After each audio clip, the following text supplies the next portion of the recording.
Sejumlah daerah disebut menerapkan peraturan pemberlakuan pembatasan kegiatan masyarakat atau PPKM level 4 setelah pemerintah memutuskan untuk memperpanjang hingga 9 Agustus mendatang.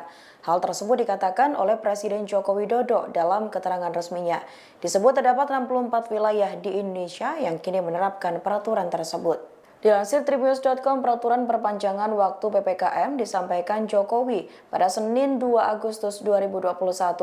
Dalam keterangannya, Presiden Jokowi menyebut pemberlakuan PPKM level 4 mampu menekan angka kasus positif. PPKM level 4 yang diberlakukan tanggal 26 Juli sampai 2 Agustus 2021 kemarin telah membawa perbaikan di skala nasional dibandingkan sebelumnya, baik dalam hal konfirmasi harian tingkat kasus aktif hingga tingkat kesembuhan. Dari informasi yang didapat, terdapat 64 wilayah di Indonesia yang menerapkan peraturan tersebut. Wilayah itu meliputi DKI Jakarta, Banten, Jawa Barat, Jawa Tengah, DIY, Jawa Timur, Sumatera Barat dan Utara, Kepulauan Riau, Lampung, Kalimantan Barat dan Timur. Selain itu, ada juga sejumlah wilayah di wilayah Papua Barat. Tak hanya pembatasan, pemerintah juga memberikan bantuan sosial kepada masyarakat yang terdampak.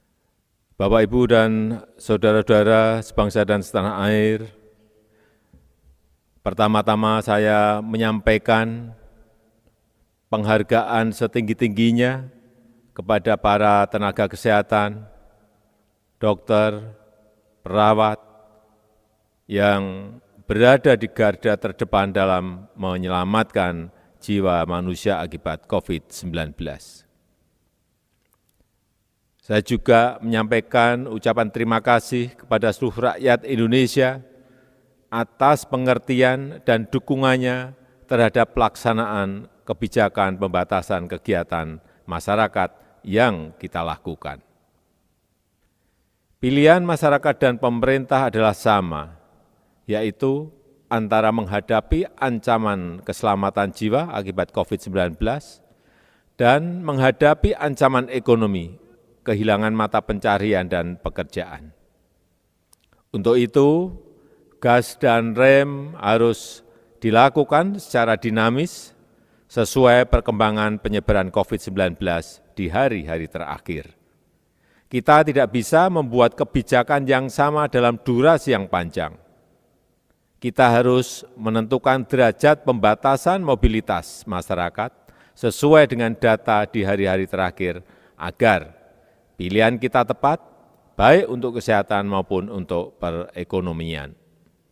Dalam situasi apapun, kedisiplinan dalam melaksanakan protokol kesehatan adalah kunci bagi kesehatan dan mata pencaharian masyarakat. Bapak, Ibu, dan saudara-saudara yang saya hormati, kebijakan kita dalam penanganan pandemi COVID-19 ini akan bertumpu kepada 3 pilar utama. Yang pertama, kecepatan vaksinasi, terutama pada wilayah-wilayah yang menjadi pusat mobilitas dan kegiatan ekonomi. Yang kedua, penerapan 3M yang masif di seluruh komponen masyarakat.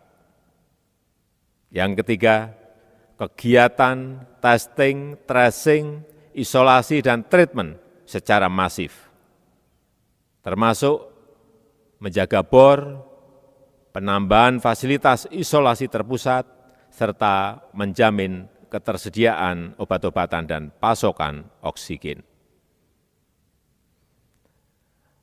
PPKM level 4 yang diberlakukan tanggal 26 Juli sampai dengan 2 Agustus kemarin telah membawa perbaikan di skala nasional dibandingkan sebelumnya, baik dalam hal konfirmasi kasus harian, tingkat kasus aktif, tingkat kesembuhan, dan persentase bor.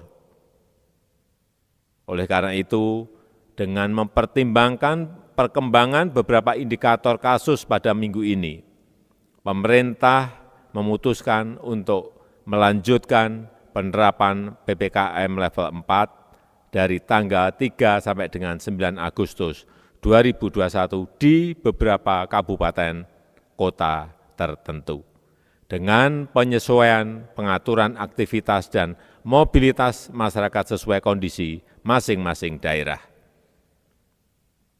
Hal-hal teknis selengkapnya akan dijelaskan oleh Menko dan Menteri terkait. Dan untuk mengurangi beban masyarakat akibat berbagai pembatasan mobilitas dan aktivitas sosial ekonomi, pemerintah tetap mendorong percepatan dalam penyaluran bantuan sosial, bansos untuk masyarakat. Program Keluarga Harapan PKH, bantuan sosial tunai BST, dan BLT Desa. Bantuan untuk usaha mikro kecil, PKL dan warung, bantuan subsidi upah sudah mulai berjalan, dan program Banpres Produktif Usaha Mikro sudah mulai diluncurkan pada tanggal 30 Juli yang lalu. Bapak, Ibu, dan saudara-saudara yang saya hormati, walaupun sudah mulai ada perbaikan, namun perkembangan kasus COVID-19 masih sangat dinamis dan fluktuatif. Sekali lagi, kita harus terus waspada dalam melakukan berbagai upaya untuk mengendalikan kasus COVID-19 ini. Saya sangat mengapresiasi partisipasi dan dukungan dari para relawan dan para dermawan yang ikut membantu pemerintah untuk menegakkan protokol kesehatan, memfasilitasi isolasi mandiri, dan upaya-upaya sosial lainnya. COVID-19 adalah tantangan yang harus kita atasi bersama, melalui usaha dan kerja keras, serta pengorbanan kita dalam menjalani berbagai pembatasan kegiatan ini. Insya Allah kita akan dapat segera terbebas dari pandemi COVID-19 ini. Demikianlah informasi dari Tribunnews Update. Nantikan informasi terbaru lainnya hanya di tribunnews.com. Terima kasih sudah nonton. Jangan lupa like, subscribe, dan share ya.